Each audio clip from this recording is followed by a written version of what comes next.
So, alam na po natin, naiintindihan na po tayo dito. Okay, tingnan po natin. Main full proof of your ministry. Tingnan po natin na kung ano yung mga pagpapatunay na dapat na lumabas po sa isang tao para mapatunayan niya na talagang he's on his ministry with the Lord. Di ba? Para makita po natin yan. Okay, dito po sa pinasa po natin, ito po si Pablo, mayroon po siyang estudyante. At ang estudyante niya po dito, na tinuturuan po dito, ay ito po si Timoteo. Ito po si Timoteo naman, he is a good student to his teacher. So, kung mapapansin po natin dito, yung pong pagiging obedient talaga, napakahalaga po niya. Amen. Kasi kung nakikinig ka ng salita ng Diyos without obedience, so baliwala rin po yun. So, hindi rin po magkakaroon ng impact sa inyo. Kahit na araw-araw makinig ka ng salita ng Diyos, araw-araw makinig ka sa mga preacher, without a simple obedience to what you are listening or what you are heard from the voice of God, baliwala po yun kung hindi po natin susundin. Timoteo was judged a man who practiced what he preached. Ang pinakamaganda dito, itong nagtuturo sa kanya, ito pong tao na ito na nangangalaga sa kanya, ay isang tao na kung saan nangangaral ang salita ng Diyos at isinasa katuparan niya yung mga ipinapangaral niya. So sa madaling salita, tingnan niyo po ito. Siguro ang akala niyo, ako lamang yung preacher ng words of God. Pero not knowingly, na lahat po tayo kailangan maging preacher. Amen. Alam niyo kung bakit? Kasi as a preacher of the word, kapag ipinapahayag po natin ang salita ng Diyos, tayo din po mismo, ipapabuhay natin yan. Kasi hindi naman tayo pwede magturo nang hindi natin ipinapabuhay. Amen. Sapagkat itong bagay na ito na tinuturo po natin, this word can change us and can bring us into life eternal. Ito yung magbabago ng buhay natin, ito yung magpapalagay sa atin sa buhay na walang hanggan. Paul made the most of his time and talents. Tingnan nyo ha. Hindi niya sinasayang yung kanyang oras, yung kanyang panahon, at yung kanyang talento sa kung anong bagay lamang na kung saan temporary lamang. Kundi he spent it para sa kapakinabangan ng kanyang tinatawag na desire, which is eternal desire. Amen. Yung magkaroon siya ng buhay na walang hanggan. Kaya nga, tingnan niyo mga kapatid sa Panginoon, hindi niyo maiintindihan itong mga bagay na ito kung hindi niyo alam kung ano po yung priority ng isang preacher. So, huwag po muna tayo tumuon sa isang pastor. Huwag muna tayo tumuon sa mga nangangaral ng salita ng Diyos. Ang pagtuunan po natin dito, as you listen to the words of God, you need to be a preacher of the words also. Tayo po lahat, kailangan din po nating mangaral. Kailangan natin maipahayag ang salita ng Diyos or else, wala naman po yung pinapakinggan po natin. Now, there is a danger of being overwhelmed by the ministry. Alam niyo, marami po mga bagay na papasukin tayo mga alanganin, papasukin tayo na kumagay para panganin sa ating mga ministeryong ginagalawan. At makikita po natin dito, habang lumalaki po yung ministry po natin, nagkakaroon po tayo ng kumagay para lumalaki yung ating mga tungkulin, malaki yung responsibilidad natin, at kumagay lumalaki rin yung dapat nating gampanan at dapat nating kilusan. Hindi naman po kasi pwede na mayroon po tayong ministry in Christ at pagkatapos makikita na you are separated with your ministry. What do I mean here? Pastor, sasabihin niyo po sa akin, Pastor, hindi naman po ako separate sa ministry ko. Actually, meron akong mga Bible study, meron akong paghahayo, meron akong pag-church, at meron akong music team. Hindi po, yun yung sinasabi po natin that you are separate to that. Ang ibig sabihin ko po dito, when you are separate to your priority. And what is this priority? Our priority is the words of God. Our priority is to preach the word. Kaya nga in every ministry, kailangan para hindi ka hiwalay sa totoong ministry natin, para hindi mangangib yung ating kalagayan sa ministeryo natin, kailangan tayo po ay naka-attach pa rin sa words of God. Walang ministry na hiwalay po sa words of God. Amen. Maging sabihin po natin, if you are ministry in music team, hindi pa pwede walang words of God doon. Amen. If you are a worker of the church, hindi pa pwede walang words of God doon. Sa lahat ng antas, sa lahat ng mga aspeto ng paglilingkod natin sa Panginoon, we must preach the Word of God. At yun po yung kahalagahan. And yun yung ating mga priority na kailangan po na ma-achieve po natin sa paglilingkod natin sa Panginoon. At alam niyo po ba na Siguro kung titignan natin dito, is the words of overwhelming. Yung overwhelm po, naglalagay po niya na kung saan po parang balod ka na nitong ministry mo na ito, dito ka na lang gumagalaw. Kaya nga ito po yung panganib po dito eh. Kapag ikaw ay hiwalay doon sa ministry na yon. Kaya nga, tingnan niyo po dito, paano po ba itong overwhelming by the ministry? The care of souls, teaching, counseling, discipling can become overwhelming. Lumalaki po yan sa buhay po natin, sa ministry po natin. Kaya huwag masabihin na, choir lang ako, instrumentalist lang ako, worker lang ako. Pero itong mga bagay nito, part ng ministry po natin yan. Kung choir ka, meron ka tinatawag na care for the soul, teaching, counseling, discipling. Yan po yung mga mag-overwhelm dapat sa ministry po natin. Ang mga else, yung pong visitation, evangelism, studying, administrating, preaching can become overwhelming. So sa lahat ng antas ng ating paglilingkod sa Panginoon, kasama itong mga bagay na ito. At ito yung madalas na nanganganib na nawawala. Kasi nakafocus tayo nang hiwalay tayo sa words of God. Like for example, today, nakikinig ka ng salita ng Diyos, nakikinig ka lang, pero hindi mo alam kung ano yung bagay na dapat tagapanin mo bilang tagapakinig ng salita ng Diyos. Halimbawa, nandito ka ngayon, okay, parang wala kang pakialam. Halimbawa, let's say, sabihin po natin, I don't mind kung quiet siya, I don't mind kung worker siya ng church, I don't mind kung nasa instrumentalist siya. Wala akong pakialam doon. Basta ako nag-church ako, nakikinig ako sa salita ng Diyos. Then I tell you, you are separated to the words. Hiwalay ka doon kasi ito po yung nanganganib po sa atin dito. There is a dangerous in separating of our life into the words of God. Hindi natin namamalayan na wala na pala yung ating malasakit sa kaluluwa, yung pagtuturo, yung pag-advise, yung ating pag-disciple, yung ating visitation, evangelism, studying, administrating, preaching. Yun na po yung nawawala doon. Kaya common, makikita po natin sa isang church, wala na po itong mga bagay na ito. Amen. Yun na po yung nanganib po doon. Basta tayo, gumagawa lamang po tayo, saganang sa sarili lamang natin gusto. Kaya nga, yung mga last days Christian na yun, inaayawan na itong mga bagay na ito. At hindi po tayo last days Christian. Mari mo pa sabihin doon sa katabi mo, you are not belong to the last days Christian. You are not belong to the last days Christian. So, sa madaling salita, dito mo makikita yung last days Christian. Yung wala nang pakialam dito sa mga bagay na ito. At ito po yung talagang dapat na priority po natin. Bilang preacher of the words, bilang priority natin yung pag-preach ng salita ng Diyos, ito po yung nakapaloob po doon sa mga bagay na yun. Intindihin niyo po mabuti po ito, mga kapatid sa Panginoon. Now, ang tanong po dito, sabi po dito, who is sufficient for these things? Sino ba yung may sapat na kakayanan na gumawa at gumanap dito mga bagay na ito? Tignan po natin yung sinabi po sa 2 Corinthians chapter 2 verse 16. Sa mga napapahamak, ito'y parang alingasaw na nakakamatay, ngunit sa mga naliligtas, ito'y halimuyak na nagdudulot ng buhay. Sino ang may sapat na kakayanan gumawa ng mga bagay na ito? Tignan nyo ha, ipapaliwanag ko po sa inyo ito. Basta, inilat nyo lang po muna yung mga mata ninyo. Diba? Kasi hindi ko mapapaliwanag sa inyo ito. Nakapigil na po kayo. Ano po? Amen? Dilat na po ba yung mga mata natin? Sige, ganito po yan. Sabi dito, sa mga napapahamak, sa mga napapahamak, meaning, there's no words in them. Amen. Kasi words of God is the breath of life. This is the life. So, sa madaling salita, buhay ito. Amen. Kaya nga, sa mga napapahamak, ito'y parang alingasaw lang na nakakamatay, wala lang kwenta. Amen. Bakit? Kung titignan po natin dito, na yung words of God supposed to be, this is our priority. Dahil sabi ko nga po sa inyo, simple obedience to the words can bring us into life eternal.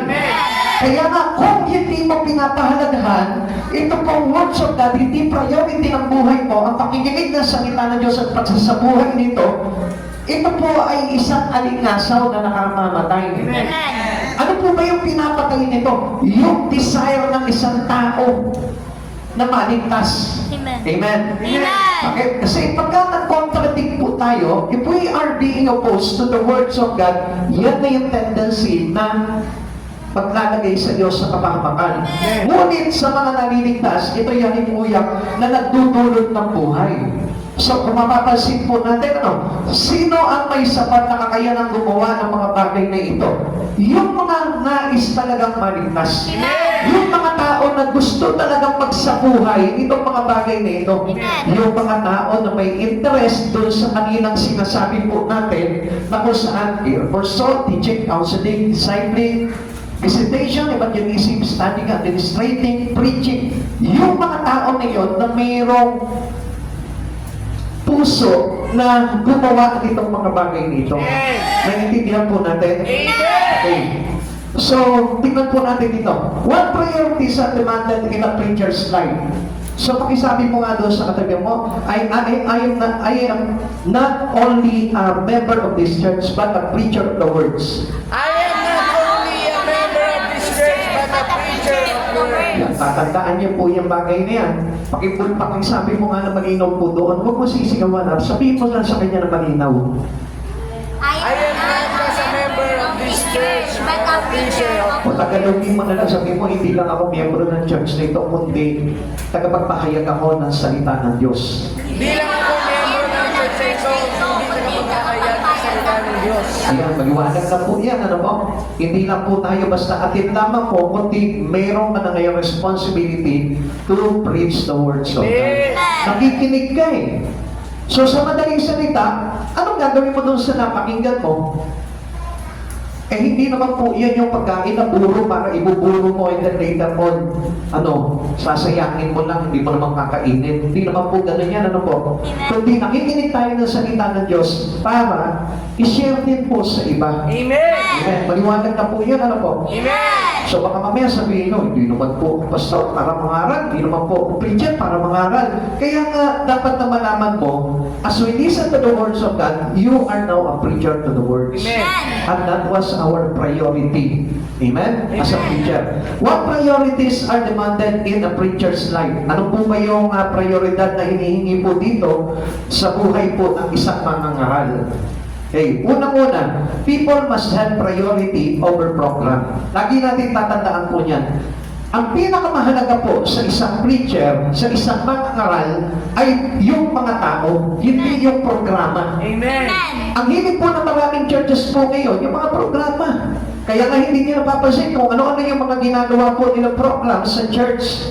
Kung ano-ano yung mga ini-implement po nila, which is, sa akala po nila, ito po ay makakabuti sa isang mga mananampalataya, pero hindi po nila alam, this can cause them danger. Amen. This will risk their spiritual relation to our God. Kaya nga kung mapapansin po natin dito, pag puro program lamang po tayo, mawawala yung focus natin doon sa talagang kailangan na makareceive ng tinatawag na words of God. Amen. As supposed to be, alam niyo po, instead of program, dapat po tayo mag-focus sa pangangaral ng salita ng Diyos sa mga tao. Amen. Lagi po natin tatandaan yan. Kaya nakikita nyo, pati church, pinapasukan ng livelihood program. Pati church, nilalagyan po nila ng tinatawag na, halimbawa, mission for, yung mga dental mission, yung mga ganon, yung medical mission, pinapasukan nila ng ganon. Kaya kung mapapansin po natin, akala natin, that was good for the people, no? Pero alam niyo po ba, it is only a part of their temporary needs. Amen. Lagi niyo matandaan yan. At si Christ, hindi po siya nagkandak ng tinatawag na mga ganon. Amen. Pastor, bakit gumawa siya ng himala? Nagpagaling siya ng mga tao. Alam niyo po, ang binibuild ng Panginoon po doon is their faith Amen. in Him, in Christ. Paano kung magkaroon ng faith ang tao doon lang sa doktor at hindi sa Diyos? Doon lang sa dentista at hindi sa Diyos. Doon lang sa isang entrepreneur at hindi sa Diyos. So malaki po yung danger po na magiging cost nun. Kaya ito po mga programs na ito ay hindi talaga makakapagtulong na talagang tinatawag na genuine faith into God. Amen. Naintindihan po natin. Okay, paliwanag po natin yan. Alam niyo po, the ministry is a people-centered calling. So pag madaling salita po dito, when you enter or when you are called into the ministry, kailangan ang sentro po dito ng pagkatawag mo, yung mga tao. Amen.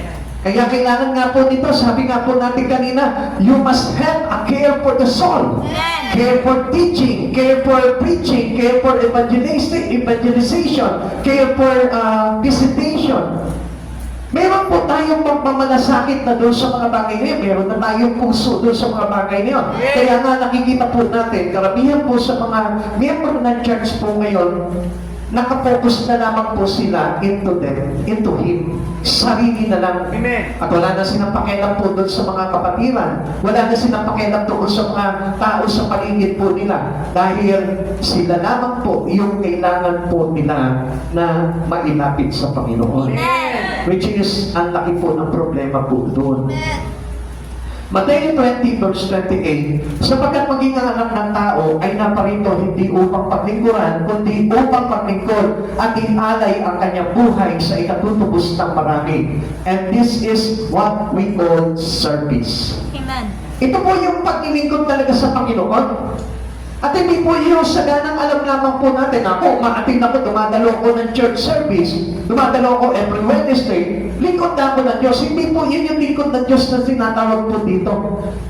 May kinalaman po ito sa pagmamalasakit mo sa tao. Amen. Amen. Amen. Ngayon, kung titignan po natin, ano po ba yung care mo sa tao?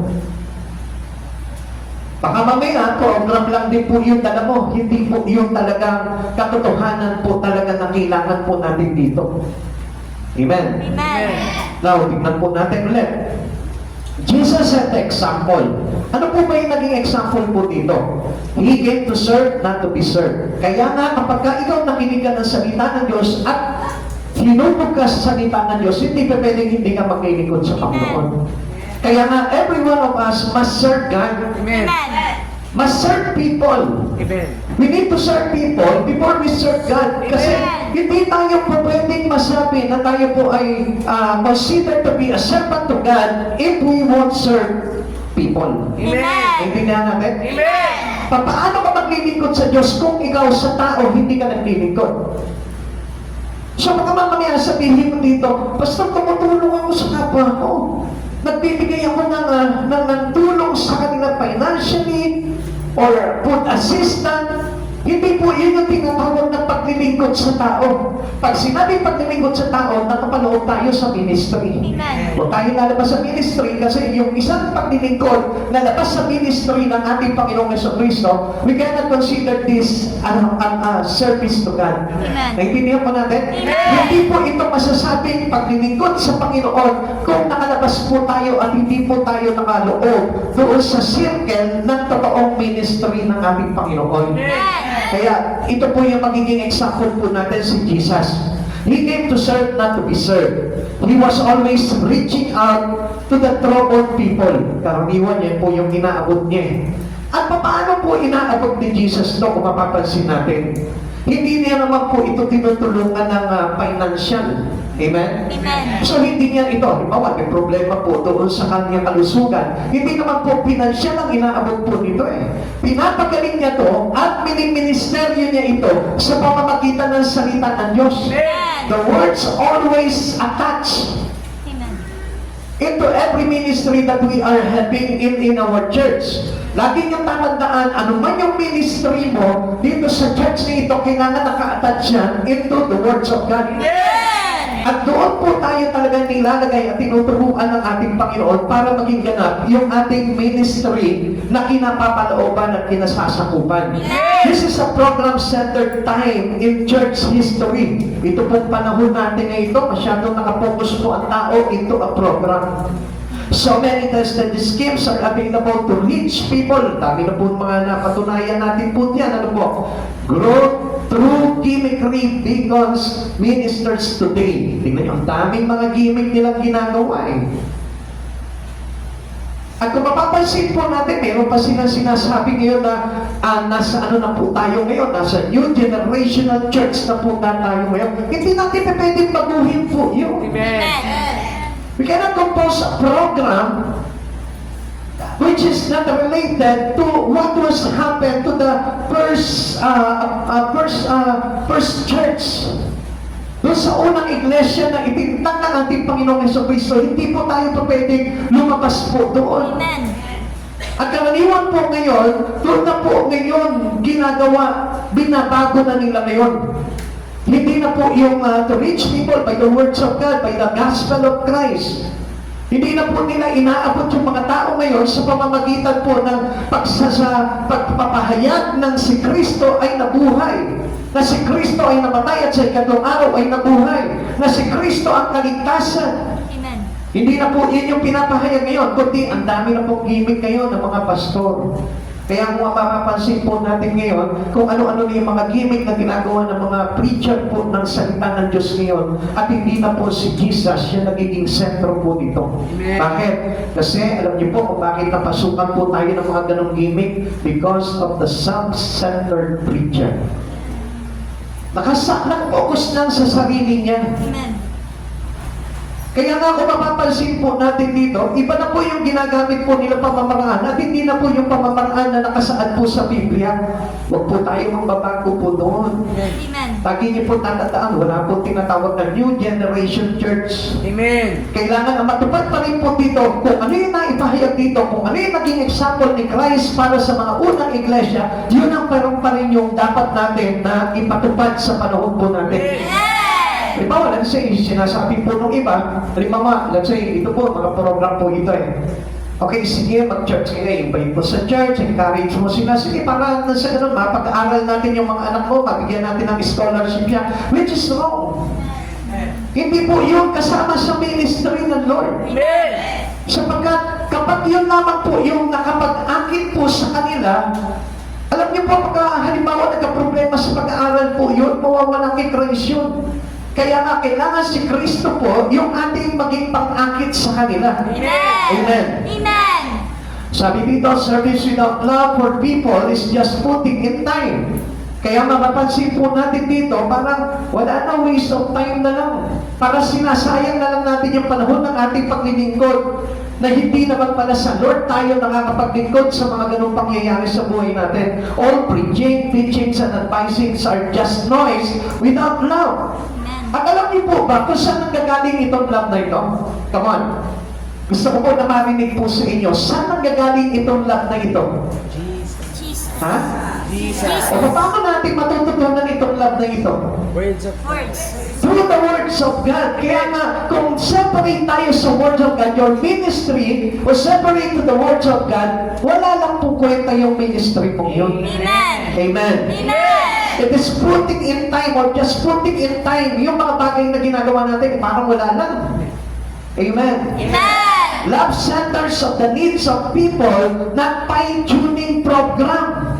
Pag sinabing fine-tuning program, ang ibig sabihin dito, yung parang ina-adjust mo lang yung words of God na nag-a-adjust sa buhay ng tao.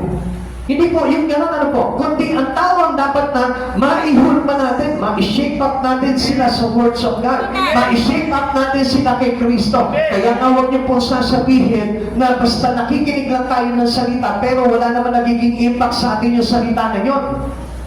Dapat the words can change your life. Amen. Kaya nga kung mapapansin natin, nung nangaral po itong mga lingkod ng Diyos na ito, itong mga alagad po, yung mga naunang alagad po, ano nangyari? It turns the word upside down. Amen. Amen? Amen. Kaya nga, supposed to be, pag may words, may changes. Amen. Kaya mapapansin mo, ang isang Kristiyano, kapag yan napuno ng words of God sa puso niya, nagkakaroon ng pagbabago yan. Bakit? Nakapasok na si Kristo doon through the words. Kaya yun po yung kailangan maging service po natin. Yun po yung pag-ibig na sangkap ng salita ng Diyos. Kaya kung mababasa natin, di ba sa 1 Corinthians, tignan niyo po basahin po natin. Nandiyan pa po ba kayo? Amen. Salamat po sa Panginoon. Sabi po ng chapter 13, Makapagsalita man ako sa mga wika ng mga tao at mga anghel kung wala naman akong pag-ibig para lamang akong batingaw na umaalingaw-ngaw o popyang na tumataginting. Kung ako man ay may kakayanang maghayag ng salita ng Diyos at umunawa ng lahat ng hiwaga, kung mayroon man ako ng lahat ng kaalaman at malaking pananampalataya, ano ba't napapalipat ko ang mga bundok. Ngunit wala naman akong pag-ibig, wala akong kabuluhan. Ipamigay ko man ang lahat kong ari-arian at ialay ko ang mga aking katawan upang sunugin kung wala naman akong pag-ibig. Walang kabutihang maidudulot dito sa akin. Ang pag-ibig ay matyaga, magandang loob, hindi na naghili, nagmamapuli, nagmamataas, hindi magaspang ang pag-uugali, hindi makasarili, hindi magagalitin o mapagtanim sa kapwa, hindi nito'y kinatutuwa ang gawang masama, ngunit ikinagagalak ang katotohanan.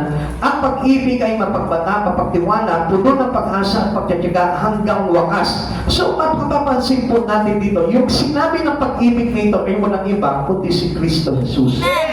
Kaya without the words of God, hindi mo mararanasan talaga yung totoong pag-ibig sa puso. Amen. Kaya alam niyo po, ang laki po ng pagkakaiba ng pag-ibig ng tao sa pag-ibig ng Diyos. Amen. Ang pag-ibig ng Diyos, mayroong malasakit sa lahat. Ang pag-ibig ng tao, mayroong lamang iisang malasakit. Ang malasakit ng noon sa sarili o sa kanyang iniibig lamang. Pero wala na siyang pakialam doon sa iba. Kaya hindi nga po ito nakasentro sa tao, kundi sa sarili lamang. Amen. Ang pag-ibig ni Jesus, nakasentro po yan sa tao. Kaya kung mapapansin po natin dito, hindi mahalaga yung program, kundi yung people ang mahalaga po sa ating Panginoon. Kaya yun po yung lagi po natin maging basihan po dito. Yung katulad po ng ginagawa ng ating Panginoong Jesucristo. Ikalawa, preaching must have priority over politics. Okay, ano po ba ibig sabihin po nito? Pag sinabi po kasi politics, it is an approach of social movement that is heavily influenced by political sociology. Ang ibig sabihin po nito, parang nakahango po siya doon sa tinatawag na socio-political approaches. Yung kanilang ginagawang approach, it is not the approach of Christ Jesus to the people. Amen. But it is only an approach of man to his fellow man. Ganun lamang po yung approach po dito na walang kinalaman po talaga kay Jesus. Pag sinabi pong political, relating to the ideas or strategies of particular party or group. Halimbawa, yung pong halimbawa, let's say, yung nga po sinatawag po na isang grupo na magsasagawa ng programa. At yung programa na yun ay base lamang sa kanilang idea at hindi sa idea na ipinahayag sa atin ng Panginoon. Kaya nga sabi ko nga po sa inyo, hindi lahat ng programa ay talagang nakaangkop at nakaayon sa ating Panginoon. Kaya nga titignan natin kung ito po ba ay nakasaad sa Biblia o wala. Tingnan po natin yung mga ginawa po sa unang iglesia, na mga unang alagad na sumunod sa ating Panginoon. Tingnan natin kung nakaangkop pa rin po doon yung ginagawa po nating programa sa church. At pag wala na po doon, huwag po natin gawin po yun sapagkat hindi po ito magkakaroon ng magandang impact sa kanilang buhay sapagkat wala si Kristo. Amen. Amen. Amen. 2 Timothy chapter 4 verse 2. Ano sabi po dito? Ipangaral mo ang salita ng Diyos, pagsikapan mong gawin iyan, mapapanahon man o hindi. Himukin mo at pagsabihan ang mga tao at palakasin ang kanilang loob sa pamamagitan ng matyagang pagtuturo. Ano po ba yung nakasentro po dito? Yung katotohanan ng salita na ipinapangaral. Amen. Napapanahon man o hindi, yun yung ipapangaral mo. Pag sinabing napapanahon man o hindi, halimbawa, negosyante yung mga kausap mo, kailangan nandun ka pa rin sa panahon na kung saan tinuro sa atin ng Panginoon at hindi sa panahon nila bilang mga negosyante. Kasi kung mapapansin natin, mag-iinit na makita ngayon sa mga church yan, kapag negosyante, inaayon nila yung church sila sa mga negosyo. Which is wrong. At hindi po yun nakasentro sa pagkalahatan sa mga tao. Kundi nakatuon lamang po yun sa kalagayan ng tao na yun. Amen. Naiintindihan po natin? Kaya nga yung mga panahon po natin ngayon, mostly, marami po ngayon, pinipilis na lang ang kalagayan ng tao, hindi na po yung talagang dapat na sa Panginoon. Yun po yung dapat na maging makapagpuri sa atin, yung ipahayag natin yung salita ng Diyos, yung aral ng Diyos na pinapahayag sa atin noon pa at ipinapahayag din natin ngayon sa panahon natin. Amen. Preach the word is a clear call to the primacy of gospel preaching. Ngayon po, ano po yung bagay na dapat na pangunahin po sa pagpapahayag po natin ng mabuting balita? Alam niyo po ba yung words kailangan ang laging nakapaloob doon? Wala kang gagawin, wala kang ipapahayag na anumang bagay na nagpiplease lamang sa mga tao, kundi dapat nagpiplease sa kalooban ng ating Panginoon. Kaya nga kuminsan, di ba, marami ang preacher ngayon, umiiwas na magalit sa kanila yung mga tao. Bakit? Dahil alam po nila na maraming tao masasaktan sa katotohanan. Amen. Sapagkat ang tao po talaga ay namumuhay na sa kalikuan po ngayon at hindi na po sa katotohanan na kung saan ipinapahayag sa atin ng Panginoon. Amen. Kaya kung papansinin po natin dito, sabi po dito, no earthly approach to problems compares to the gospel. Ang sabi po dito, no earthly approach. Pag sinabing no earthly approach, ibig sabihin, hindi ito yung parang pamamaraan lamang ng tao, kundi yung pamamaraan pa rin na kinagisnan natin sa ating Panginoon kung paano tayo tinuruan. Amen. Meron po ba dito na na-approach kayo sa ibang bagay at hindi kay Kristo? Ibig sabihin po noon, kapag mayroong ibang bagay na nakapagdala po sa inyo dito sa church na ito, I tell you the truth, mawawala ka rin. Naintindihan po natin? Amen. Halimbawa, hindi talaga si Kristo, yung ibinungat sa iyo dito church na ito, later on, mawawala ka rin. Amen. Bakit? Kasi hindi si Kristo yung naging foundational mo eh. Hindi siya yung pinuntahan mo eh. Hindi ka kay Kristo na akin, kundi sa ibang bagay ka. Kaya later on, pag hindi mo na naramdaman dito sa church na yun, yung nakapag-akit sa iyo, mawawala ka rin. Amen. Amen. Kaya nga, ang sabi dito, no earthly approach. In every problems that we have, compared to the gospel, gusto ko po na malaman po ninyo na ang dapat po na maging approach po natin dito is the words of God. Amen. Kasi yun nga po yung mabuting balita. Amen. Amen? Amen. The gospel contains the power of God, not so any other message. Wala na pong ibang mensahe po doon. Hindi na po yung mensahe ng tao, mensahe ng mga philosopher, hindi po yung mga mensahe po ng mga sabitaning mga tanyag na tao. Hindi po yun yung kailangan natin mensahe, kundi yung mensahe ng mabuting balita na ipinahayag sa atin ng ating Panginoon. At yun din po yung talagang na-witness po natin. Kaya nga, hindi po ito pwedeng gamitan ng katarunungan ng sanlibutan. Sapagkat hindi po nila mauunawaan talaga ang Biblia kung ang gagamitin nila karunungan po dito, yung karunungan na natutunan po nila sa sanlibutan. Kaya nga sabi dito, no earthly approach. Pakiulat nga po.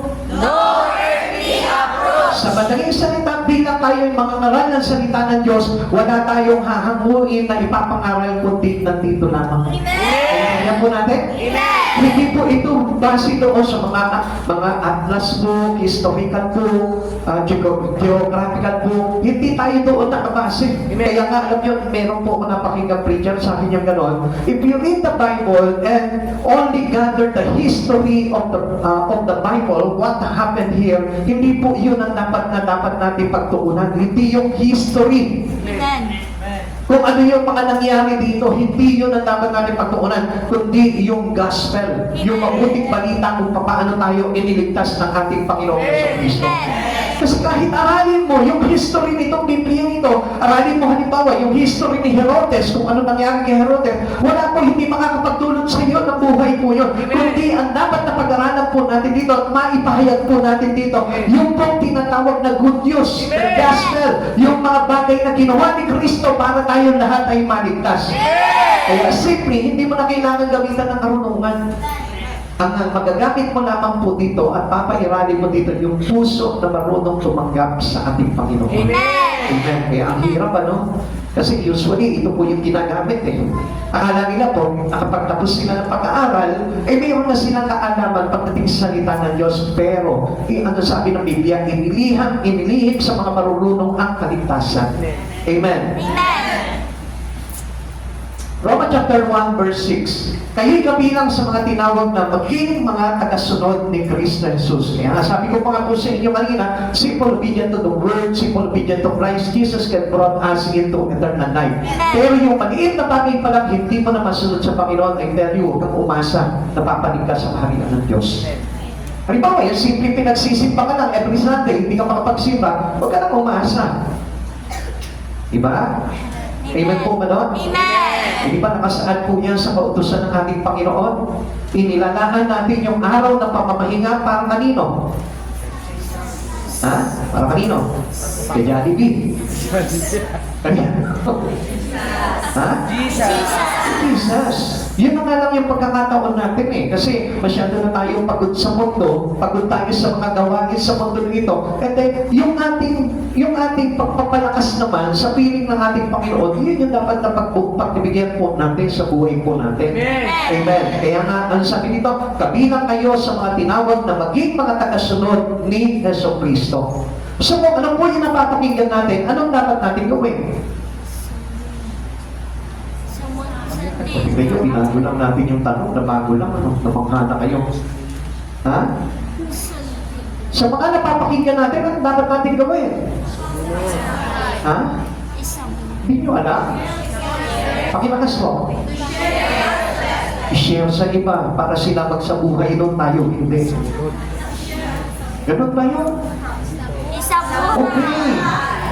Okay, yung ating pagsunod, kayo'y kabilang sa mga tinawag na maging mga oh, ngayon nakikinig kayo kay Jesus, pero ano gagawin nyo? I-share ko lang sa iba. Ano yun? Para, sige sa iyo na ito, napakinggan ko ito.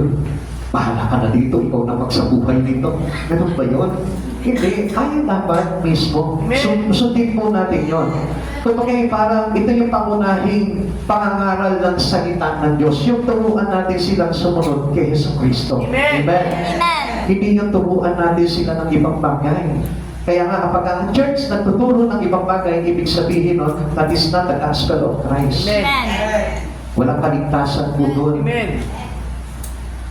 The temptations is to get involved in political approach to problem. So, ito po yung kumbaga parang napakalaki po ng panganib po dito, napakalaki po ng tukso po dito. This often caters into pride in the preacher because of public attention. Yan. Kaya alam niyo, kaya ginagawa po nila yung tinatawag na political approach. Kasi kumukuha lang sila ng attention sa tao eh. Gusto lang nila yung makilala sila, matanyag po sila. Actually, alam niyo po, ito po mga propeta po nung araw sa Matandang Itipan, they are an outcast. Kung mapapansin niyo, parang wala silang mga kwentang tao kung ituturing po sila ng mga tao po nung panahon na yun. Amen. Kaya nga marami po, magaling po sa mga propeta po nung araw eh. Kaya nga, alam niyo, sa panahon po natin ngayon, marami na po mga preacher ngayon, marami po na mga kumagay paano naglilingkod sa Panginoon, pero ano po yung mga nagiging approach po nila? Yung po tinatawag na political approaches, kaya anong nangyayari po dito, public attention lamang po yung kanilang hinahangan. Amen. Amen. Amen. Kaya kumagay parang nagiging self-ideas lamang po yung kanilang ini-implement na kung saan sila mismo yung makikita, sila yung makikilala, sila yung para mga sisikat, hindi ang Panginoon.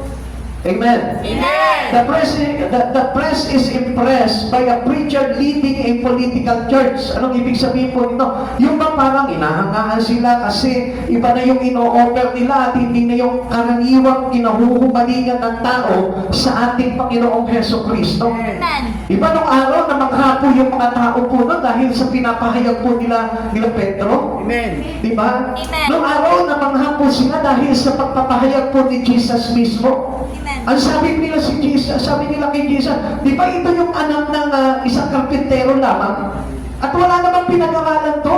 Pero bakit ang husay niya magpahayag? Hinangaan po sila sa pamangaral ng salita ng Diyos. So ganun din po dapat tayo. Dapat ang hangaan po dito, yung salita na pinapangaral natin tungkol kay Jesucristo at hindi po tayo. Amen. Amen. Kaya mapapansin natin sa panahon po natin ngayon, no, ang daming sikat na mga pastor. Ang daming mga sikat at hinahangaan mga preacher. Ang galing nito, ang galing nito. Hindi na si Jesus ngayon ang magaling eh. Naintindihan po natin? Amen. Kasi nga, nagkaroon na po sila ng self-ideas lamang at yung tinatawag na political approach na kung saan yun ang ipinapasok nila para maabot po nila yung tao. Kaya ang nangyayari po dito, instead na si Jesus yung makilala at hangaan at mapapurihan, sila na mismo yung napapapurihan. O sino po dito yung biktima po ng ganyan? Ha? Yung humanga ng todo sa isang preacher. O come on, people of God, alam niyo yan. Oh. Di ba?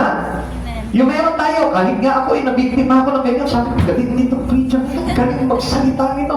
Pero ang hindi natin hinangaan, dun yung words na yung pinapakayag niya. Tama po ba mali? Yung limang walang paghanga sa ganun kasi hindi naman sila nakikinig talaga ng salita ng Diyos. Eh. Di ba, nahuli natin, ano? Wala silang hinangaan. Wala silang hinangaan kasi hindi sila nakikinig. Hello? Ako, mas malala po yun, ano? At least tayo, medyo nagkamali lang tayo. Sila talagang balik-balik. And I hope makinig pa rin kayo. Huwag lang po kayo sa sobrang humana. Amen? Hangaan nyo yung nagbigay sa kanila ng karunungan. Hangaan nyo yung nagbigay po sa kanila ng talento para mangaral po ng salita ng Diyos. We must not choose temporal solutions over eternal ones. Ang nangyayari po kasi sa atin, para masolusyon na natin, makikinig ako kay Prado, makikinig ako kay Javier, makikinig ako kay ganito. Di ba? Doon na lang tayo nakapasok ngayon at hindi na po doon sa eternal ones. Na kung saan siya po talaga yung talagang suktulan na makapagbibigay sa atin ng solusyon para po tayo ay maligtas. Preaching the words requires studying the words. Come on, kapatid sa Panginoon. Kaya po ba na maraming mga Kristiyano hindi nagpapahayag ng salita ng Diyos? Obviously, I tell you the truth, hindi nag-aaral ng words of God. Amen. Amen po ba? Amen. Alam niyo mga kapatid sa Panginoon, pag pinag-aralan mo ng todo ang salita ng Diyos from the beginning up to the end of this book, hindi pwedeng hindi ka mangaral ng salita ng Diyos. Kaya marami pong hindi nagpipreach ng salita ng Diyos kasi nga po, hindi nag-aaral ng salita ng Diyos. Amen. Amen. Parang ang sarap kumanta kapag gumaganon yung boses ko. Parang hindi ko na feel mag-preach pagka may echo na yung voice. Parang gusto mo na naman, mag-joke ka. Amen. Okay. Preaching the words requires studying the word. Para po tayo makapagpahayag, para hindi po tayo maakit o hindi po tayo pumasok doon sa political approaches, kailangan pag-aralan po talaga natin yung salita ng Diyos. Amen. Kaya malimit po. Halimbawa, let's say, hindi mo napag-aralan ng salita ng Diyos. Ngayon, kapag hindi mo alam talaga yung aral, anong gagawin mo ngayon? Ikakabig mo ngayon doon sa nalalaman mo. At yung nalalaman natin usually ay pantakong kaalaman lamang po. Amen. Amen. Kaya nang sasabihin natin, maging masipag ka lang, pagpapanain ka ng Lord. Yun lang po yung alam natin. Pero hindi natin nakita po dito yung power of the words of God. Amen. Yung power of the words of God, yun yung maglalagay sa atin, yung sinasabi ko palagi sa inyo, yung enabling power ng Lord. Yung enabling spirit ng Lord, na kapag inaral mo yung salita ng Diyos, papasok sa iyo yung enabling spirit niya, at yun yung maglalagay sa iyo para maipangaral mo salita ng Diyos, para makagawa ka ng mga miracles, para makagawa ka ng mga bagay na makapagbabago ng buhay ng isang tao. Amen. Amen. Amen. 2 Timothy chapter 2 verse 15, sinabing mo, maging kalugod-lugod sa paningin ng Diyos, isang manggagawang walang dapat ikahiya at tama ang paggamit ng salita ng katotohanan. Tamang paggamit ng salitang katotohanan. Hindi po ito binabaluktot. Minsan kasi ginagawa natin, yung pong salita ng Diyos, binabaluktot natin, ginagamit natin para lang umayon sa sarili po natin, which is wrong. Amen. Ang salita ng Diyos nagtutuwid ng buhay. O halimbawa, nagaling po yung nanay sa kanyang anak. O, nag-church ka pa naman. Diba sinabi ng Biblia, honor your parents. Eh, ang ginamit na doon sa galit niya. Nagalit sa anak, kaya ginamit niya yung words of God. Nag-church ka, dapat alam mo yung salita ng Diyos. Honor your parents. Pero nakalimutan niya yung sinabi po dito, mga magulang, huwag niyong ibulin sa... Kapahamakan ng Saan? kapahamakan. Paghimagsik. Sa paghihimagsik ang inyong mga anak. Okay, paano kung magpatuhan na lang kayo ng alam ko ng gano'n, hindi nagkakahirap pa kayong dalawa ngayon. So, ibig sabihin, wala yung talagang totoong approach ng salita ng Diyos. Hindi doon po ginagamit ang words of God. Ginagamit ang words of God sa pagtutuwid ng maling pamumuhay. Amen. Naintindihan po natin? Minsan, halimbawa, sinasabi na lang natin, kumbaga parang ayaw na lang sa sarili natin at hindi na po doon sa lead ng Lord para sa tao, para magkaroon ng pagbabago po ito. Kaya lagi po natin tatandaan, we can use the Word of God to change people. Para makapagbago ng buhay ng isang tao. Preaching the words requires faith in the power of the words to change lives. Yun po yun dapat doon. Ginagamit natin ang salita ng Diyos para makapagbago ng buhay ng isang tao. Amen. Hindi po para, halimbawa, let's say, para pasakitan mo yung kapwa mo, para dipatayin mo yung kapwa mo, para makipag-argue ka. Kaya nga, wala po mga mangangaral na nakikipag-argue about the words of God. Amen. Because the words of God can use to transforming life, to transform life. Amen. Yung nananalig po tayo sa kapangyarihan ng salita na may kapangyarihan magbago ng buhay. At syempre, ikaw din mismo. If you are a preacher of the words, kailangan magkaroon ka ng pagbabagong buhay. Amen. Sino po dito yung mga preacher of the words na? Syempre, wala magtataas sa inyo. Kasi mahihiya kayo, ba't hindi ka pa nagbabago? Kapag gano'n lang, magbabago ka rin. Basta preach mo lang palagi ang salita ng Diyos. Yung sa tamang paggamit, ano po? Diba? Amen po ba doon? Huwag nyo lang po ito gagamitin pagpangga, pagbira sa kaaway. Amen? Naiintindihan po natin?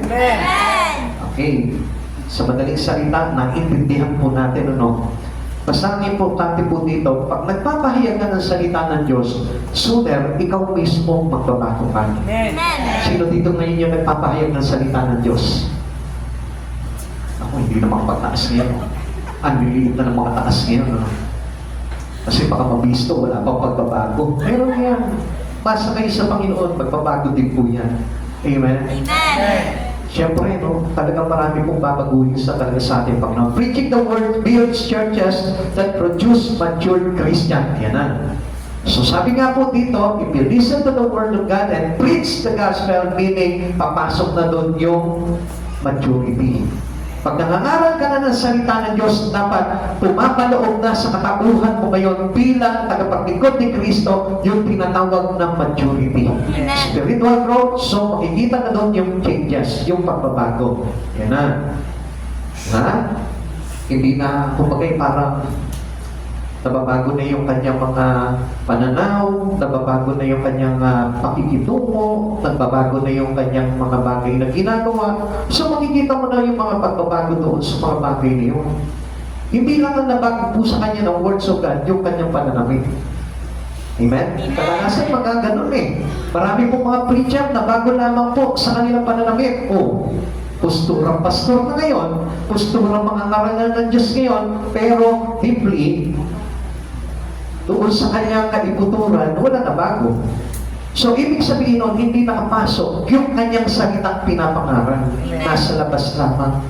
Kailangan yung pinapangaral natin salita ay nakakapasok dito sa ating innermost, sa kaloob-looban natin. Amen? Huwag yung papadaanin dito at lalabas na rin agad dito sa bibig natin. Kailangan puntahan yan lahat ng area ng buhay mo.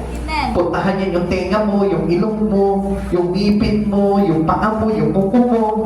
Amen? O tignan mo yung mga kuko nyo ngayon. Tignan mo kung napuntahan na yan ng salita ng Diyos. O, di ba, may mga style pa, may mga kudrado, mayroon pa mga ano yun?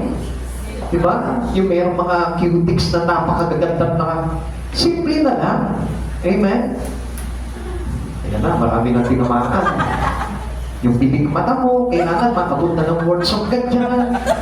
Yung kilay mo, yung labi mo, yung muso mo, kailangan nakaabot na yan. Amen? O, magtingin na kayo, tingnan nyo kung inabot na ng words of God yan, baka mamaya pumasok dito sa tenga, lumabas na agad sa bibig, wala na. Amen. Kaya kadalasan, marami po mga preacher, puro salita na lamang. Pero hindi na magawa yung mga bagay ngayon. Bakit? Kasi pagpasok sa tenga, lumabas na agad sa dila, sa bibig. Amen. Amen. Kailangan, yung pong words of God na pinakinggan mo, tinaran mo, kailangan niya pumasok sa mata mo yan, pumasok sa bibig mo, pumasok sa ilong mo. Lahat ng area ng buhay natin, babaguhin ng Lord. Kaya yung creation in Christ. Amen. Amen. Kaya doon tayo nagkakaroon ng tinatawag na maturity. Di ba? Kasi pag pinasok na yan yung puso mo, makikita mo magkakaroon na ng pag-ibig sa puso niya. Pag pinasok na yan yung iyong damdamin, makikita mo magiging malumanay na yan. Hindi na high blood yan. Di ba? Hindi na yung anak, huwag kang magkakamali sa akin, bibirahin kita. Di ba? Karaniwan, marami pa mga Kristiyanong ganyan eh. Talagang Kristiyanong war freak. Daming ganyan mga Kristiyanong war freak eh. Amen? Huwag ka na magkamali sa akin ng bibitawan sa salita na ko, papatulan talaga kita. Hindi na ganun pag mga Kristiyano ngayon. Di ba? Amen mo ba? Amen. O tignan mo yung katabi mo, war freak pa. Pag war freak yan, ang preacher niyan, alam niyo kung sino naging pastor niyan? Okay pa din yan.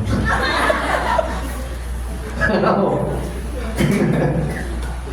Joke lang po yun. Pero I hope na lahat ng area ng buhay natin pasukin talaga ng words of God. Amen. Prayer must have priority over promotion. Yan. Ano po ba yung dapat na maging priority po ng isang preacher? Yung po kanyang panalangin. Amen. Now, ano po ba ibig sabihin nito? Kasi yung panalangin po, yung unang dapat natin gawin, hindi po tayo yung nagpapasimula ng panibagong gawa. Naintindihan po natin? Amen. Pagkagawa po tayo sa Panginoon, dapat pasimulan natin sa panalangin. Whatever we do, for the glory of God, kailangan from the beginning, let us start with prayer. Amen. Huwag doon sa kumbaga parang another promotion, another things that we promote in the beginning of our work with the Lord. Hindi po yun ang kailangan po natin. Okay, basahin po natin yung aklat ng gawa, 4:31 to 33, para maintindihan natin. Pagkatapos nilang manalangin na yanig ang kanilang pinagtitipunan, silang lahat ay napuspos ng Espiritu Santo at buong tapang na nangaral ng salita ng Diyos. Tingnan nyo, pag unang-una ang salita ng Diyos, ilimit po tayo yan sa pangangaral ng salita. Amen? Amen. Pero yung mga taong hindi po nagpe-pray, ayaw na ayaw niya mangaral ng salita ng Diyos. Bakit? Kasi hindi nayayamig yung espiritu niya. Through prayer, yung ating espiritu will be shaped by the Spirit of God with the presence of the Holy God. Kaya kapag na-shake po yung ating espiritu, kalimitan po kasi, yung ating espiritu ay under praise. Kaya po walang ginagawa. Kaya ano nangyayari po dito? Patay. Hindi makapagpahayag, hindi makagawa for the glory of God. Kaya anong ginagawa po dito? We must be shaken by the Spirit, by the presence of the Holy Ghost. Sabi dito, pagkatapos nila manalangin na yanig ang kanilang pinagtitipunan, sila lahat ay napuspos ng Espiritu Santo at buong tapak na nangaral ng salita ng Diyos. Nagkaisa ang damdamin. Tingnan mo, pinasok ng words yung damdamin nila. Kaya nagkaroon po sila ng one accord. At isipan ng lahat ng mananampalataya at di itinulit ni naman na sarili niya ang kanyang ari-arian kundi para sa lahat. Tingnan nyo, pag pinasok ka ng words of God, hindi ka na magiging madamot. Amen. Magiging matulungin ka na sa kapwa mo. Magiging mapagbigay ka na. At hindi na yung parang bang, bakit sino mo sila ba? Parang tulungan ko yan. Di ba? May mga ganun po tayo mga Kristiyano, hindi. Lahat tayo kailangan, we need to lend our hands for others. Amen. Kailangan tayo din po mismo marunong tayong tumulong sa kapwa natin. Hindi tayo nagkakalit ng tulong. Kahit sabihin mo na, let's say, sabihin natin na naiinis ka niyan, tulungan mo pa rin yan. Kasi pinasok ka na ng words of God eh. At kung mapapansin po natin sila dito, sabi ko nga po sa inyo, pag pinasok ang lahat ng area ng katawan mo, ng words of God, ang mangyayari po niyan, yung damdamin mo, yung isipan mo, di ba? Lahat po iyan, pati yung iyong mga ari-arian, hindi mo na susulohin yan. You cannot be selfish anymore. Amen. Kasi lahat yan kung parang isi-share mo na yung mga blessing na yan. Tapos sabi po dito, taglay ang dakilang kapangyarihan, ang mga apostol ay patuloy na nagpapatotoo tungkol sa muling pagkabuhay ng Panginoong Hesus at ang masaganang pagpapala ay tinaglay nilang lahat. Doon tayo pagpapalain ng Lord. Amen. Amen. Pag lahat na ng bagay, lahat na ng parte ng buhay natin, pinasok na at pinagamitan na ng salita ng Diyos, yung pagpapala ng Diyos, madali na dumalo yan. Amen. Amen. Kaya nga, dapat po ito yung nangyayari po sa atin. Nayayanig tayo ng Espiritu at presensya ng Banal na Espiritu ng Diyos para na sa ganon, buong tapang po tayong mangaral ng salita ng Diyos at sa ganon, magkaisa tayo sa damdamin, isipan, sa pananampalataya, itinunuring ni naman na sarili hindi itinuturing ni naman na sarili niya ang kanyang mga ari-arian, kundi para sa lahat. Amen. So because we know that God will bless us. Amen. Alam natin all the blessings that we have in our hand is coming from the Lord. Amen. Kaya nga tayo po mismo nagiging bukas na yung ating mga palad pagdating po sa ating sa kapwa po natin. Amen. The early church prayed and spoke the word with boldness. Kaya nga kapag isang tao ay laging nananalangin, ito yung priority niya before he preach the gospel, nagiging powerful yung kanyang preaching. Amen. Amen. Their powerful praying and preaching shook the world. At doon po tayo makakapag-convert, doon tayo makakapag-transform, doon tayo makakapagbabago ng buhay through our powerful words that you can be preached to others. Communities need churches that pray with power. Tandaan po natin, dapat magkaisa po tayo sa panalangin. Itong church ito, dapat sama-sama po tayo sa panalangin. Para na sa ganon, yung mga pamilya nyo na hindi naladala sa Panginoon, mayayanig po yan ng ating mga panalangin. Amen. Na kapag tayo nangaral ng salita ng Diyos, marami po tayong madadala sa Panginoon. So yun po pala yung absence, bakit po hindi tayo makapag-akay. Pag kulang po pala tayo sa panalangin, hindi po talaga tayo makakapag-convert ng mga tao patungo kay Kristo. Promotions demonstrate what modern methods can do, but prayer demonstrate what God can do. Amen. Tatandaan natin, pag tayo nag-rely bilang mga Kristiyano sa panalangin po natin, ibig sabihin yan, umaasa tayo sa gagawin ng Panginoon at hindi sa gagawin lamang ng mga makabagong sistema. Amen. Amen. Amen. Kaya hindi po tayo magamit ng sariling lakas po natin, kundi ang ginagamit natin is the power of our prayer. A praying pastor will produce praying church. Tandaan po natin ito. Kaya nga, alam nyo, napaka mahalaga po talaga na kaisa po tayo sa prayer ng ating pastor. Sinasamahan natin siya, dinadamayan natin siya sa panalangin po. Church board meeting will be all for nothing but prayer. O yung iba, no? Set, puro board meeting, puro gano'n na lang po. Pero wala naman po yung prayer. Special congregational meeting will be called just to pray. Kaya nga po, dapat kapag nagtitipot-tipot po tayo dito, mayroon po tayong sharing of the words, praying together in Christ Jesus para na sa gano'n, maging powerful po tayong mga Kristiyano. Amen. Prayer is our priority. Prayer direct us to God. Kapag ang isang Kristiyano, ang isang mangangaral, lagi po nagpe-pray yan, dinidirekta po siya dito sa Panginoon. And the power of God will be given to him para lahat ng kanyang gagawin is to make them powerful. Kaya mga kapatid sa Panginoon, this is our priority as a preacher. Bilang mga mangangaral ng salita ng Diyos, huwag po kayong maging parang nakapaks yung ating isipan na ang pastor lamang po nagpapahayag ng salita ng Diyos. Every one of us, kailangan po lahat po tayo nangangaral ng salita ng Diyos. At gamitin po natin yung lahat ng ating naririnig, natututunan through our God para maipahayag po ito sa maraming tao. Tayo po lahat ay magsitayo sa Panginoon. Right now, kung hindi mo pa nagagawa yung mga bagay nito, bakit hindi mo hingin sa Panginoon? Into our worship to Him, hiningin mo sa Panginoon, Lord, give me a power to do these things that I learned from You. Hingin mo sa Panginoon yung bagay na yun.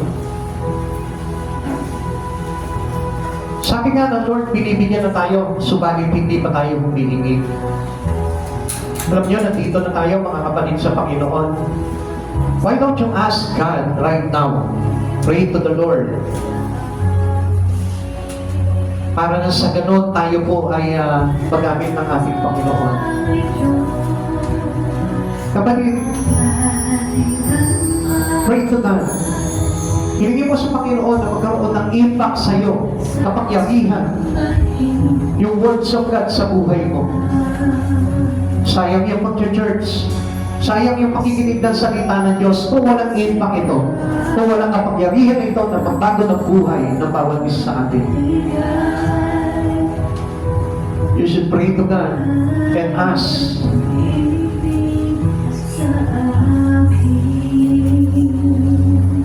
Nandito ka ngayon. Gampanan mo yung hinihingi ng Panginoon, ng Espiritu ng Lord, na nagsasabi sa iyo ng mga bagay na dapat gawin at ipanalangin sa kanyang mananaharapan. If you want to change your life, if you want to have the power of the words, if you want to know Jesus more, well, if you want to be equipped, come on, people of God, pray with power. Make your ministry a powerful ministry. Hindi po basta nakakapag-Bible study ka. Hindi po basta nakakahayo ka. Hindi po basta nakakaawit ka sa Panginoon. Make a prayer to have the power in your ministry. Hilingin mo sa Panginoon, Lord, kasihan mo ng kapangyarihan mo. And to have that, make the words the priority in your life.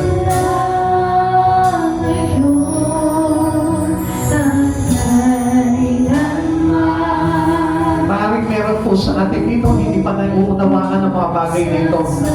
Why don't you ask through your prayer in Christ? Sabi mo sa Lord, Lord, bigyan mo ako ng sapat na unawa kung ano ba yung mga bagay na ito na iyong ipinapahayag sa akin.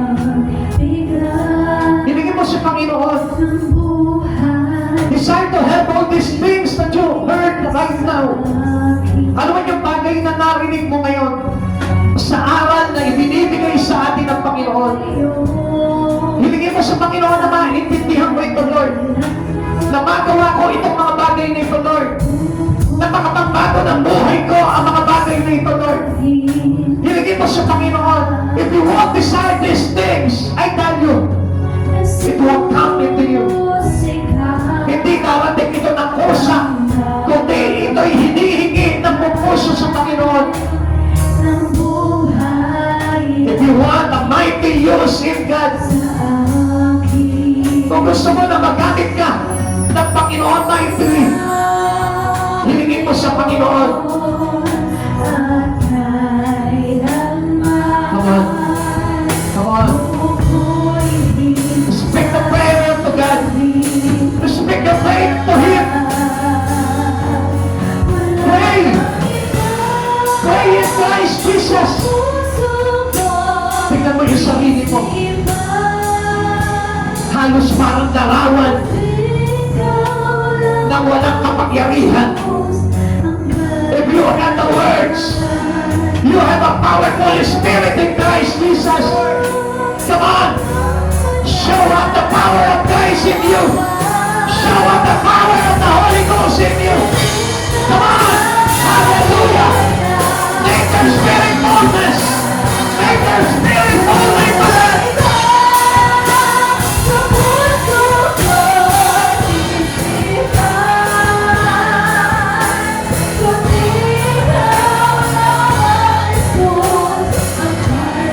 Stop the music. Gusto ko maintindihan niyo itong bagay na ito. Hindi mabubuhay ang espiritu natin kung hindi tayo daratingan ng pakyanig ng banal na Espiritu Santo sa buhay mo. Paano kaya yanigin ng Espiritu ng Lord? Paano kang bababaan ng Espiritu ng Lord kung halos parang nakikita niya na parang kang tulog? Paano kang bababaan ng presensya ng Panginoon kung parang wala kang pakialam? Paano kang kakasihan ng banal na Espiritu ng Lord? Kung hindi magbubuhayin, gigisingin yung Espiritu mo. Has to come the presence of God A true Christian in God, makikita mo sa lahat ng pagkakataon, buhay, hindi patay. After listening to the Word, after reading by the words of God, supposed to be as a Christian, nagiging malakas ka. You will be energized by the Word of Christ Jesus. Asan yung kapangyarihan na yun? Asan yung lakas na dulot sa iyo ng salita ng Diyos?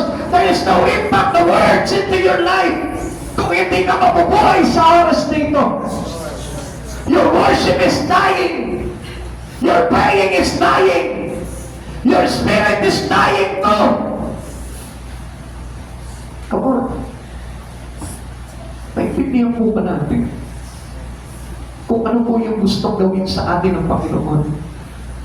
If you have the Spirit of God, you will understand whatever God was teaching us right now.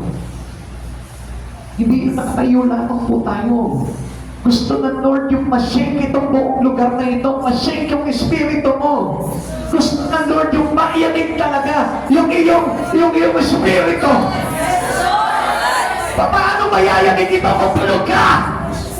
Paano mayayanig yung espiritu mo kung wala ka dito sa oras na ito? Kung wala yung espiritu mo sa Panginoon? Kung naglalaro yung isipan mo sa mga bagay sa labas?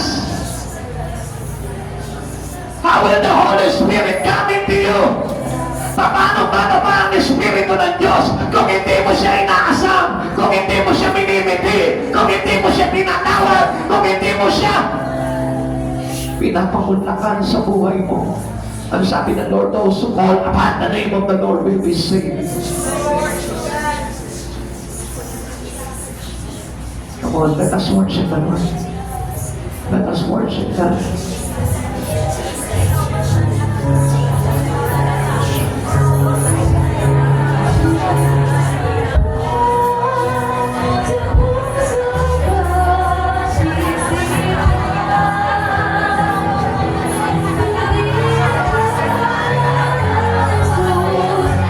Tamahin mo sa oras dito na isa ka sa mga alagad na binabaan ng banal na Espiritu ng Diyos.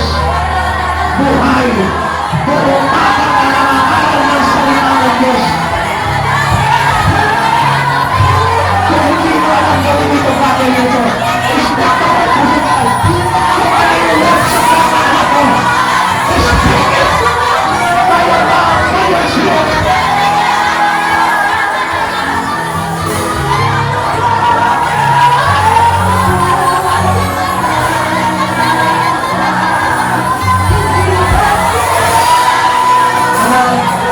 Worship Him in a lifeless spirit. Hallelujah.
ng pagpapanggap. Yung buong katotohanan na pagtawag sa presensya ng Panginoon ang kailangan. Tawagin mo siya sa pamamagitan ng iyong puso, sa pamamagitan ng iyong espiritu. Huwag ka magpapanggap sa oras na ito. Kung hindi mo alam kung paano gagawin yung bagay na yun, sabihin mo sa Lord, Lord, turuan mo ko kung paano ko tatawagin ang Espiritu mo, Lord Jesus. Kung paano ko papapain sa buhay ko ang presensya mo, Lord. Come on, ask the Lord. Saka na siya magaloob at hindi ka niya hihindian sa hinihingi mo. Basta buksan mo lamang ang puso mo sa Kanya. Kung nararamdaman mo na parang tamad ka na sa paggawa sa Panginoon, come on, ask the Spirit of God. Hingin mo sa Panginoon yung kasipagan sa Espiritu. Kung napapansin mo na parang nararamdaman mo sa sarili mo na parang puro laban na sa salita ng Diyos yung nararamdaman mo sa puso mo, ask the Lord to forgive you. Ask the Lord to change your heart. Ang sabi ng Lord, gaano man karumi ang iyong puso, lilinisin niya ito, gagawin mo silang sa kaputian. Ang sabi ng Panginoon, papalitin niya ang masuwayi mong puso, gagawin niya masunurin.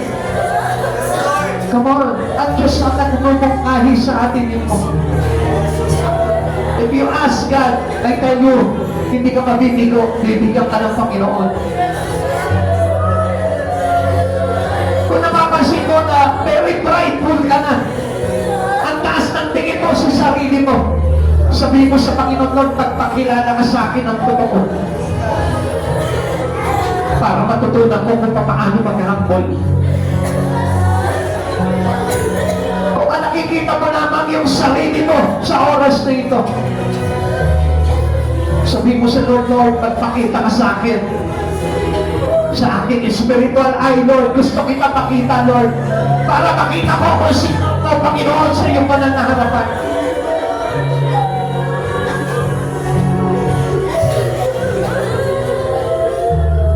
Kung hindi mo ma-distinguish kung ano yung bagay na mali sa iyo,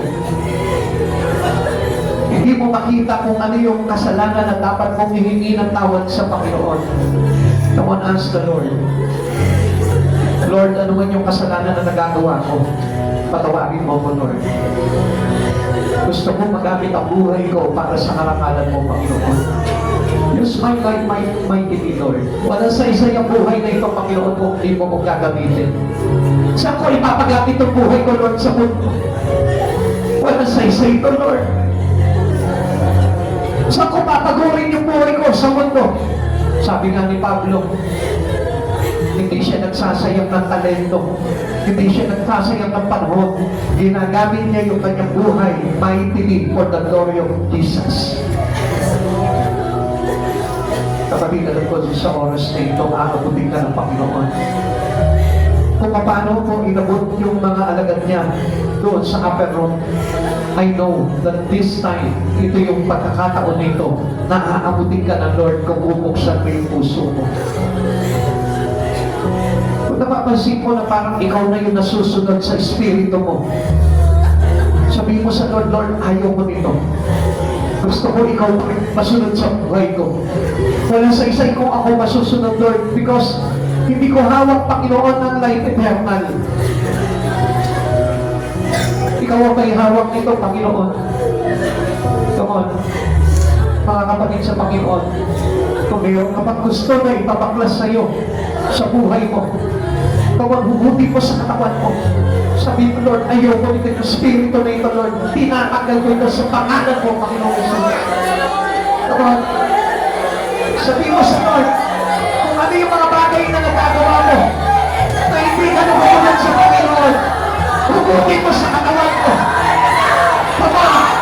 From a gesture of faith, in the name of Jesus, tinatagal ko ang spirito na ito sa akin. In Jesus' name. In Jesus' name. Every desire. Ayaw kita sa katawan ko. Nasa patas, nasa patas, nasa patas. Ayaw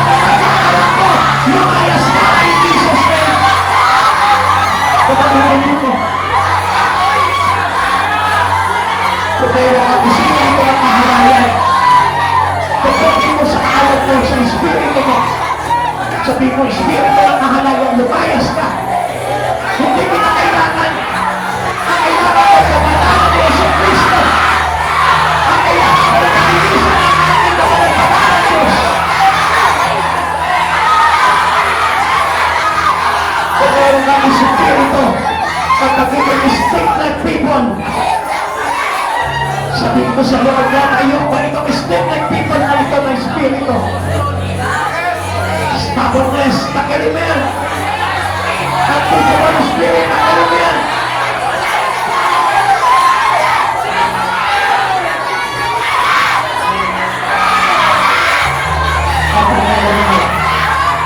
Sa mga masasakit na pakiyari na ganap sa iyong mga labas na tumatating ka na sa buhay mo ngayon.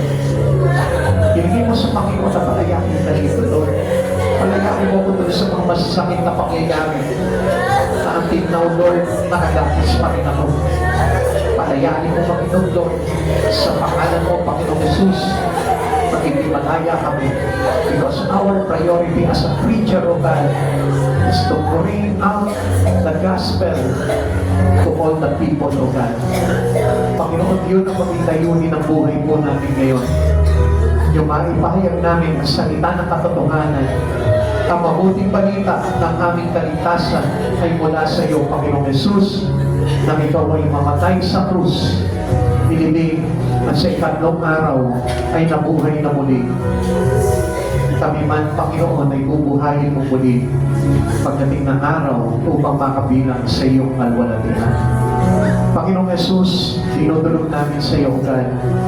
Palayain mo ang bawat isa, Panginoon, sa anumang mga maling aral, sa mga bagay na natutunan namin, Panginoon, sa mga tao, Panginoon, nagpahayag na hindi ikaw, Panginoon, ang una, kundi may ibang bagay, O Lord.